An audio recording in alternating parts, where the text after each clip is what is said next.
Hi friends, welcome to Deepika reviews. ఈ video మీకు నచ్చినట్లయితే వీడియోని లైక్ చేసి షేర్ చేసి సబ్స్క్రైబ్ చేసుకోవడం మర్చిపోకండి. అంబిక కింద పడి గట్టిగా అరవటంతో అందరూ పరిగెత్తుకుంటూ అంబిక దగ్గరకు వచ్చి కింద పడిపోయిన అంబికను పైకి లేపి, అంబిక అలా ఎలా పడిపోయావే అని పద్మాక్షి అడుగుతూ ఉంటుంది. ఏమో అక్క అని అంబిక కిందికి చూసేసరికి కింద నూనె కనిపిస్తూ ఉంటుంది. నూనెంటి ఇక్కడ పడిపోయింది? ఎవరో నన్ను కింద పడేయటం కోసం కావాలని నూనె కింద పారబోసినట్టున్నారు అని అంబిక అంటూ ఉంటుంది. పండు, కిచెన్లో ఉండాల్సిన నూనె హాల్లోకి ఎలా వచ్చింది అని పద్మాక్షి అడుగుతూ ఉంటుంది. ఇక క్రిష్ నూనెను దేవుడి దగ్గరికి తీసుకెళ్తూ ఉంటే ఒలికిపోయిన విషయాన్ని గుర్తు చేసుకుంటాడు.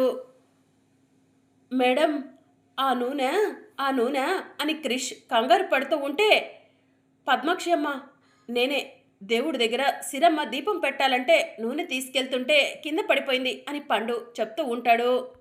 నూనె కింద పడిపోకుండా తీసుకెళ్ళటం నీకు తెలీదారా? నీ వల్ల అంబిక కింద పడిపోయింది అని పద్మాక్షి పండు చెంపపై లాగిపెట్టి ఒక్కటిస్తుంది.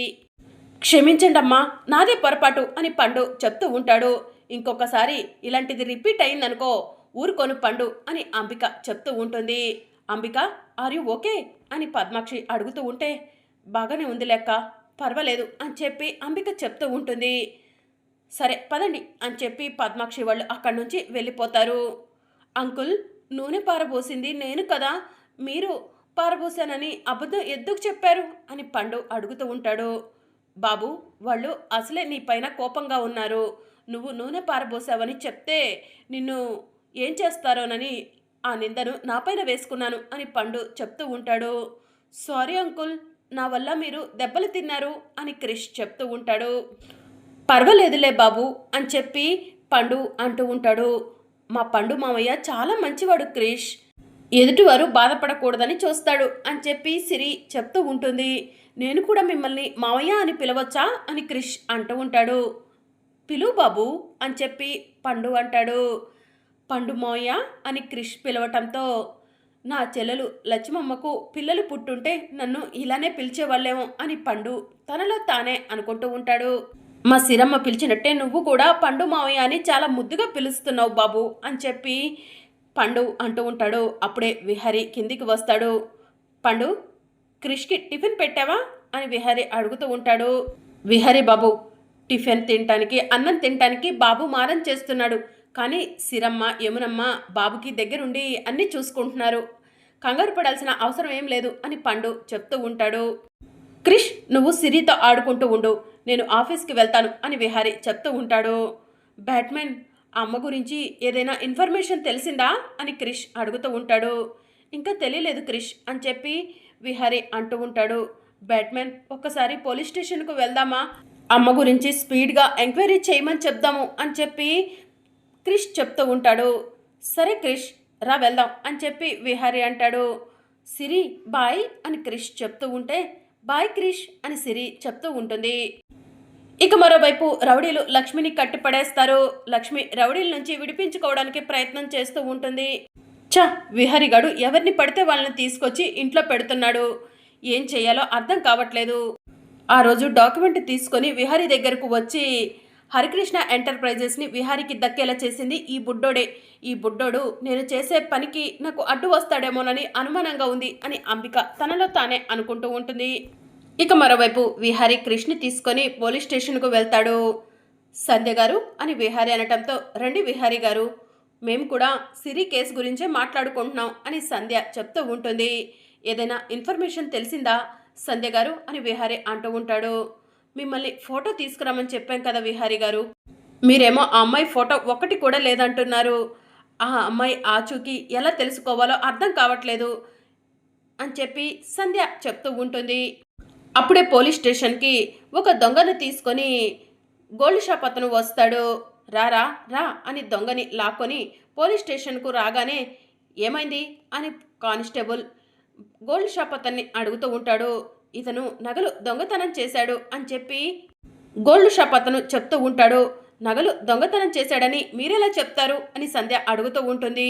వీటిలో కొన్ని గిల్టు నగలు ఉన్నాయి, ఇదిగోండి ఈ గాజు గిల్టు నగ అని గోల్డ్ షాప్ అతను చెప్తూ ఉంటే, క్రిష్ ఆ గాజును చూడగానే, ఆ గాజు మా అమ్మది అని చెప్పి అంటూ ఉంటాడు. దాంతో జేడి శివంగిలాగా ఆ దొంగ దగ్గరికి పరిగెత్తుకుంటూ వెళ్ళి వాడి చెంపపై లాగిపెట్టి ఒకటిచ్చి వాడి షర్ట్ పట్టుకొని ఈ నగలు ఎక్కడ దొంగతనం చేశావు అని అడుగుతూ ఉంటుంది. మేడం నిజం చెప్తాను, నన్ను కొట్టకండి అని ఆ దొంగ అంటూ ఉంటాడు. నిజమేంటో చెప్పు అని కేడి అడుగుతూ ఉంటాడు. ఆ నగలను నేను దొంగతనం చేయలేదు, ఆ నగలు నాకు దొరికాయి అని చెప్పి ఆ దొంగ చెప్తూ ఉంటాడు. దొరికాయా? నిజంగానే దొరికాయా అని జేడి అడుగుతూ ఉంటుంది. నిజంగానే దొరికాయి మేడం అని ఆ దొంగ చెప్తూ ఉంటాడు. ఎక్కడ దొరికాయో చెప్పగలవా అని జేడి అడుగుతూ ఉంటుంది. చెప్తాను మేడం, కావాలంటే చూపిస్తాను కూడా అని దొంగ చెప్తూ ఉంటాడు. సంధ్య గారు పదండి, ఈ గాజు ఎక్కడ దొరికిందో వీడు చూపిస్తా అంటున్నాడు కదా, ఖచ్చితంగా సిరి ఆ దగ్గరలోనే ఎక్కడో ఉండి ఉంటుంది. ఈ గాజు సహాయంతో సిరి ఆచూకీ తెలుసుకోవచ్చు అని చెప్పి జేడి అంటుంది.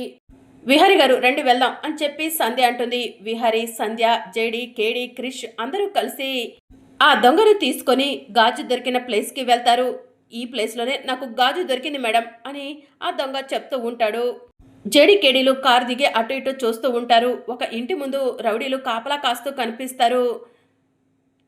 జేడి ఒకసారి అటువైపు చూడు అని సంధ్య జేడీకి చెప్తుంది. వాళ్ళు రౌడీల్లా ఉన్నారు చూడటానికి, వాళ్ళు ఖచ్చితంగా సిరిని కిడ్నాప్ చేసి ఉంటారు, పదండి వాళ్ళపై అటాక్ చేద్దాం అని చెప్పి జేడి అంటుంది. ఇక చాలా స్పీడ్గా జేడి, కేడి, సంధ్య, విహారి కోపంగా రౌడీల దగ్గరకు వెళ్తారు. ఇదేంట్రా పోలీసులు ఇక్కడికి వచ్చారు, మనం ఆ అమ్మాయిని ఇక్కడ దాచిపెట్టినట్టు పోలీసులకు తెలిసిపోయిందా ఏంటి అని రౌడీలు తనలో తానే మాట్లాడుకుంటూ ఉంటారు. పోలీసులను చూసిన రౌడీలు పారిపోబోతూ ఉండగా జేడి, కేడి రౌడీలను పట్టుకొని గట్టిగట్టిగా కొడుతూ ఉంటారు. ఇక మరోవైపు లక్ష్మి రౌడీల నుంచి విడిపించుకునే ప్రయత్నం చేస్తూ ఉంటుంది. ఇక అదే సమయంలో లక్ష్మి చేతికి ఉన్న తాడు ఊడిపోతుంది. దాంతో లక్ష్మి రెండో చేతికి ఉన్న తాడును కూడా ఊడదీసుకొని మూతికి ఉన్న ప్లాస్టర్ని తీసేసి ఆ ఇంట్లో నుంచి బయటకు రావాలని ఎవరైనా రౌడీలు ఉన్నారా అని చాటుగా ఉండి చూస్తూ ఉంటుంది. ఎవరూ కనిపించకపోవడంతో లక్ష్మి మెల్లగా ఆ ఇంట్లో నుంచి బయటికి వస్తూ ఉంటుంది. ఇక జేడి, కేడి ఇద్దరూ కలిసి రౌడీలను కొడుతూ ఉంటారు. ఇక విహారీ కొంతమంది రౌడీలను, సంధ్య కొంతమంది రౌడీలను కొడుతూ ఉంటారు. ఇక రౌడీలు వీళ్ళు కొట్టే దెబ్బలు తట్టుకోలేక అక్కడి నుంచి పారిపోతారు. త్వరగా పదండి, లోపలికి వెళ్ళి సిరి ఉందేమో వెతుకుదాం అని చెప్పి జేడి అంటుంది. ఇక అందరూ కలిసి లోపలికి వెళ్ళబోతూ ఉండగా లక్ష్మి ఆ ఇంట్లో నుంచి పరిగెత్తుకుంటూ వచ్చి జేడి, కేడి, సంధ్య, విహారీలను చూసి షాక్ అవుతుంది. విహారీ గారు, లక్ష్మి గారు అని చెప్పి సంధ్య చెప్తూ ఉంటుంది. ఇక క్రిష్ పరిగెత్తుకుంటూ లక్ష్మి దగ్గరకు వెళ్ళి అమ్మా అని చెప్పి లక్ష్మిని గట్టిగా హగ్ చేసుకుంటాడు. అమ్మా నీకేం కాలేదు కదా, నిన్ను ఆ రౌడీలు ఏం చేయలేదు కదా అని క్రిష్ అంటూ ఉంటాడు. నాకేం కాలేదు క్రిష్ అని చెప్పి లక్ష్మి అంటూ ఉంటుంది. లక్ష్మిని చూసి విహారీ షాక్లో అలానే ఉండిపోతాడు. క్రిష్ లక్ష్మి కొడుకా అని విహారీ తనలో తానే ఆలోచిస్తూ ఉంటాడు. విహారీ గారు, లక్ష్మి కనిపించకుండా పోయిందని మీరు చాలా రోజుల క్రితం నాకు కంప్లైంట్ ఇచ్చారు. లక్ష్మి ఇన్ని రోజుల తర్వాత మన కళ్ళ ముందుకు వచ్చింది అని సంధ్య చెప్తూ ఉంటుంది. సంధ్య గారు, మీరు జడి కేడీలను తీసుకొని బయలుదేరండి, నేను లక్ష్మితో మాట్లాడాలి అని విహారీ చెప్తూ ఉంటాడు. సరే విహారీ గారు, జడి, కేడి పదండి మనం వెళ్దాం అని చెప్పి సంధ్య చెప్తూ ఉంటుంది. ఇక విహారీ మాత్రం లక్ష్మి వైపు అలానే చూస్తూ ఉంటాడు. అమ్మ నిన్ను కాపాడటం కోసం బ్యాట్మెన్ చాలా కష్టపడ్డాడు అని చెప్పి క్రిష్ చెప్తూ ఉంటాడు. బ్యాట్మెన్ అంటే విహారీ గారా? ఇన్ని రోజులుగా హర్ష చెప్తున్న వాళ్ళ బాస్ విహారీ గారా అని లక్ష్మి తనలో తానే అనుకుంటూ ఉంటుంది. ఇక విహారీ లక్ష్మి దగ్గరకు వెళ్ళి లక్ష్మి వైపు కోపంగా చూస్తూ ఉంటాడు.